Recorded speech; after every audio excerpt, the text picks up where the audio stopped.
just like loved music more and more and more. And a lot of friends noticed that when I was out, I always knew the record they were playing and from which year it was from and which label.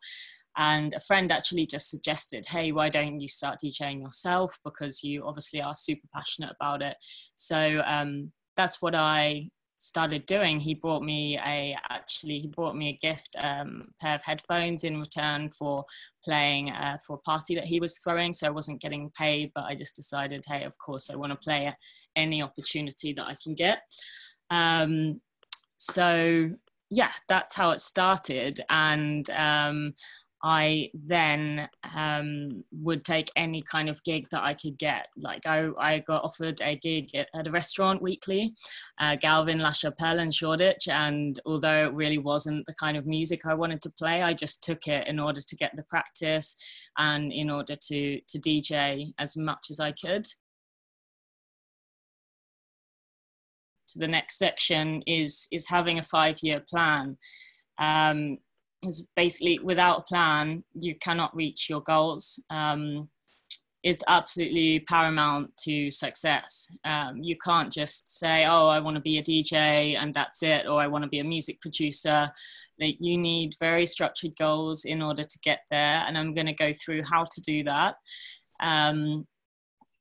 But yeah, it's absolutely paramount. And I have used this theory, and I periodically reanalyze my goals. I set goals, and I'm constantly going over them. So within a 5-year plan, you should divide that into year by year. So year 1, what would you like to achieve? But then also on the other end of the spectrum, year 5, that's the most fun part to think what you'd like to achieve by year 5, because really it shouldn't even be thinking big, it's thinking with your wildest imagination. Like, would you like to own the #1 selling techno or house label in the world? Would you like to have a family label crew of 20 friends that you go and tour the world with in a tour bus? Like, these are the sort of really, really, really huge dreams you need to have, because there's an amazing quote that you can see on the next page. Most people don't aim too high and miss, they aim too low and hit. So you need to have really, really, really, really, really top dreams, and the sky's the limit.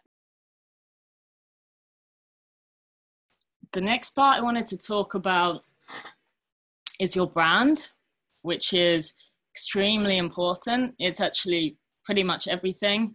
And within that, the first point is your sound. So a question people often ask me, and that I faced in the past myself, is how do you define your sound when you might have, you might be very interested in like 5 different genres and you don't know which one to pick as your career path. Some people say, can I do different aliases and just, do still succeed easily? And my opinion on that, hopefully, there's different opinions on that, but my opinion on that is stick to one. Find your favorite sound and stick to that. Because if you have, especially, okay, so maybe if you're Aphex Twin in 15 years time, you can do that and you can make different aliases and you can just be a musical genius and you can succeed in all of them. But right now, at the beginning of your career especially, choose your favorite sound, stick to that, and have a tight sound. Submitting demos, really, you've got to expect to get a lot of no's. For every 20 demos you submit, you might get 1 yes. So part of this industry is getting knocked down and how you react to that, instead of just getting really down about it and beating yourself up. You need to get straight back into the music. So one good way to do that is when you get a no, you know, you can ask, oh, so do you mind me asking if you have the time for some feedback, why you didn't like the tracks, or, you know, and then sometimes obviously you might not even get a reply, but sometimes you will get a reply, and it will really, really help you to say, okay, well, next time I need to be more technical. I need to create like an idea that's more unique sounding. I need to do my mix down better. I need to, I need to add a vocal or remove this, or the mix is too muddy. So there's so many different things that, that can be told to you to help you improve as well. So get back up after you've had a no, and use labels as stepping stones. So obviously, like if you have a huge label like Drum Code, that's amazing, because a big label is big exposure. They're following, although they're based in Sweden, it's one of the biggest labels worldwide. So if you get a release on a huge label like that, it's gonna skyrocket you into getting a lot of exposure, but you might not be able to get there straight away. So what you need to do is use your 5-year plan and your strategy to, okay, so if I want to release on this label, what other labels could I release on in the meantime to get that final release on that final end result? And that might not be another big label. It might be a cool label such as, I don't know, Lies, for example, which actually Frankie, my old tutor in SAE, is a huge fan of. I don't know if any of you are being taught by Frankie, but so basically you need to use a plan and write your end goal of what your end labels would be in your ideal world, and how do you get there in between, because it's very unlikely you're going to go to that huge dream label and send the music and right away be signed. It's really a journey. It might take you that few years, or even those 5 years. It took me 4 years to finally get a signing on Drum Code, and that's only as a compilation. That's not even a whole EP. So really takes a lot of time, and I did 7 releases on Second State in the meantime. So, you know, I really had to, like, you have to prove yourself, because there are so many people fighting. So your team, in the beginning, of course, you're going to start solo, or you can collaborate with friends, just like I was saying. But remember the 5-year plan, because in the end, you're booking, your team can consist of all these people, which is something I didn't realize either when I first started. You look at like a huge DJ like Carl Cox, for example, and you wonder, like, it's not just him. He's got a lot of people behind him as a brand, 20 to 30 or even more people. So you have a booking agent, but that then becomes a team of booking agents worldwide who are specialists in their countries and continents. But you'll have a worldwide main manager. So that's great. And then you also have a PR agent, which then becomes a whole team when you're more established, which help you to make the most out of everything you're doing. Like if you have a great gig or you have great releases, they'll help get that in the public eye more in magazines. You know, like getting premieres on, say, Mix Mag or DJ Mag means that you reach so many more people. Just to sum this up, your friends become your contacts. It's not like any other job. Your friends are your colleagues. Colleagues are friends in this business. So, you know, be authentic, be yourself. Don't ever be trying to just kind of befriend someone because of where they are.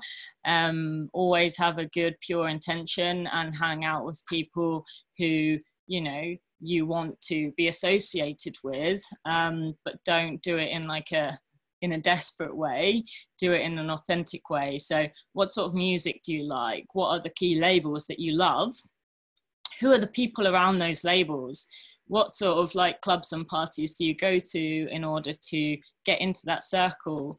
So once you have this group and this core crew, you then dominate the world by playing at the best clubs, touring countries, continents, and then the whole world, you know. So it starts with your friends and they become your crew, is what I'm trying to say.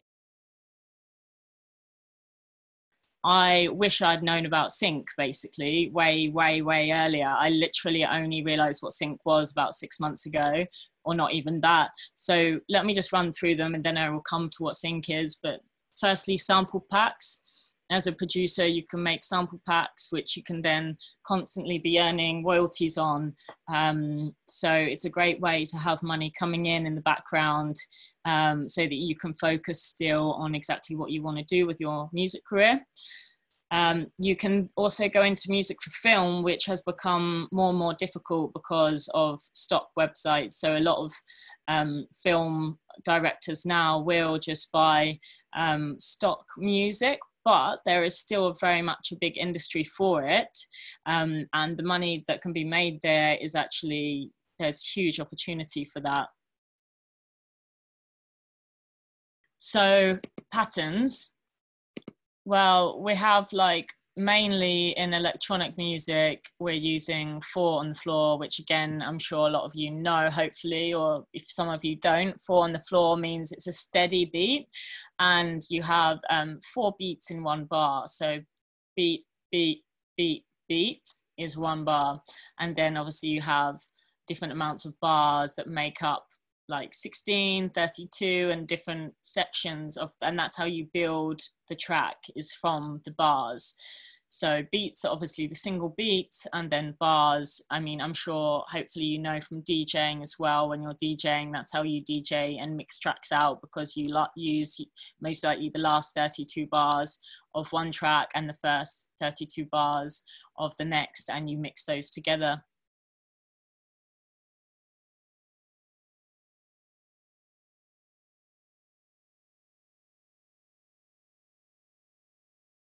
Yeah, like I said, I kind of have a different approach where I actually mix as I go. So every time I record something, I then mix it into the track. So say I record a synthesizer sound and I've already got my kick drum going, I'm then gonna straight away mix that recording of the synth to the kick so that it's all ready and you know that it works. Otherwise, sometimes I just feel like the process of finishing a track and then going on to the mix down sometimes it doesn't make sense, because it might not, all those elements might not actually work if they're, you know, they might not actually work together when they're mixed properly even still. So yeah, my advice is do it as you go.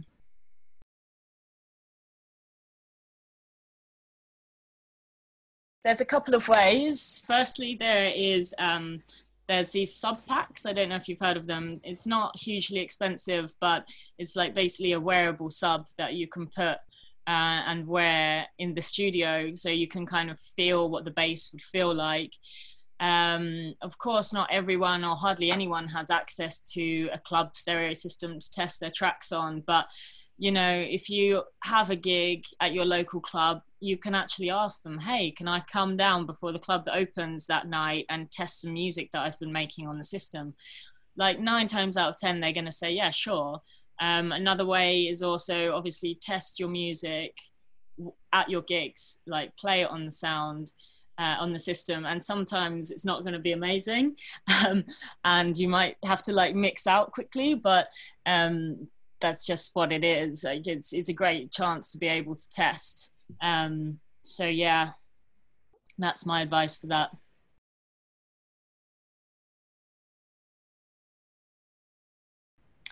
I very often sidechain the bass to the kick, but not always. If I've got a very tight rolling bass line, I will definitely sidechain it, because otherwise it could sound very muddy. But if I have just kind of one bass note, so it's like less of an intense bass line, then sometimes I won't sidechain it.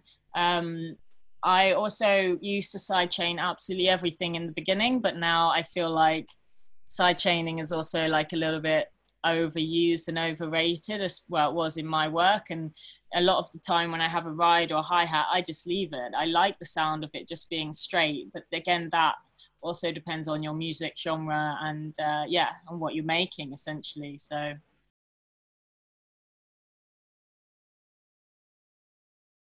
I don't necessarily recommend hardware. It completely depends again. Like, actually, you know what? I've bought loads of hardware that just sits in my studio and I don't use it. Some VSTs are absolutely amazing. And you don't necessarily have to have hardware. In fact, I would say like just focus on VST. Is also, there's a lot of positives with VSTs because you're able to record straight in, straight away. And when sometimes you record from hardware, you'll get like the timing will be off and you have to retime it, you have to position it. VSTs, you can also record the MIDI in a lot easier, and then, you know, automation becomes seamless and really easy as well. So yeah, hardware is nice to have, but not essential.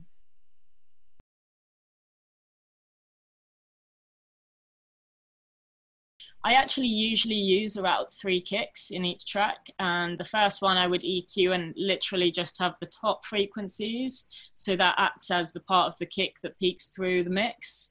Then I would have like a mid-range kick and then a kick with a lot of bass. And sometimes I add the bass to the kick in using Corpus, which is an Ableton built-in effect, which means that you can really exaggerate the bass when you pitch an instrument down. So yeah, I definitely EQ the kicks to kind of have their place in the frequency range.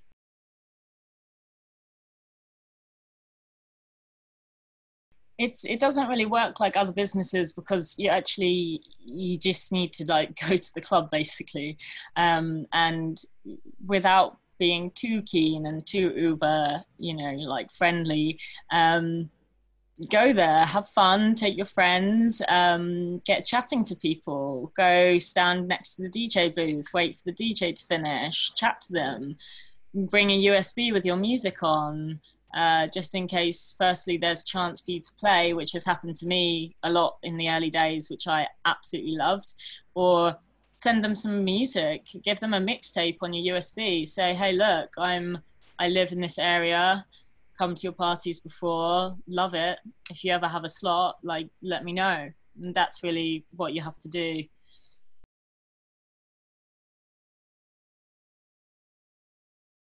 So I'm quite unusual. I think if I'm in a flow, I can like make a track in about 2 days. I can do a really simple idea in a day, but of course it won't have the fine tuning. But when I'm on fire and I'm in a great mood, I can do a track in a day. But I usually then like to come back to it and yeah, fine tune it and do all the mixing bits if I'm gonna really make an effort with it. But sometimes I actually just leave it, and if it sounds good, it sounds good, and on to the next one.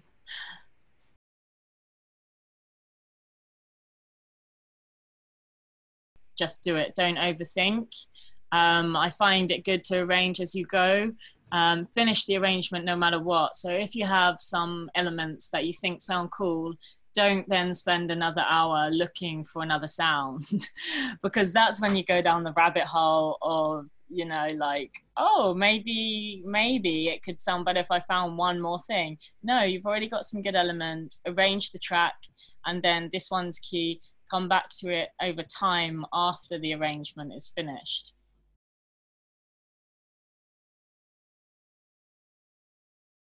Firstly, like, listen to all kinds of music, especially outside of your genre. Like, there's no just listen to as much as you can and get inspired from all sorts.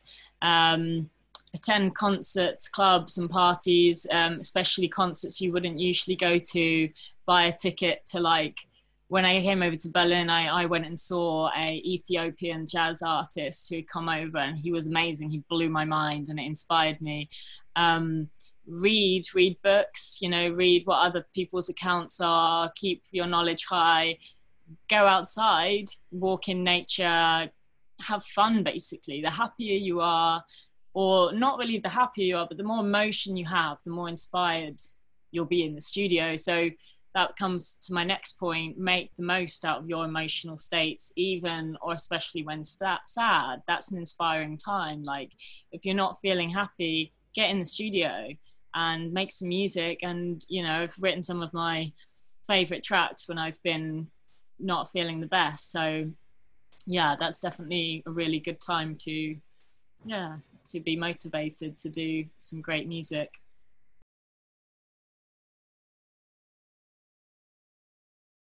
Keep going, really. Like, you're all at a really exciting stage, and I almost wish I could go back and learn even more, you know, and just really believe in yourself. Like, it's just you that's gonna make or break this, no one else. Like I said before, there's no one telling you what you have to do. You have to set all the goals for yourself, and you have to get out and do all this yourself. And don't get sucked into the wrong crowds or the wrong areas of this as well. And yeah, have fun and just go for it.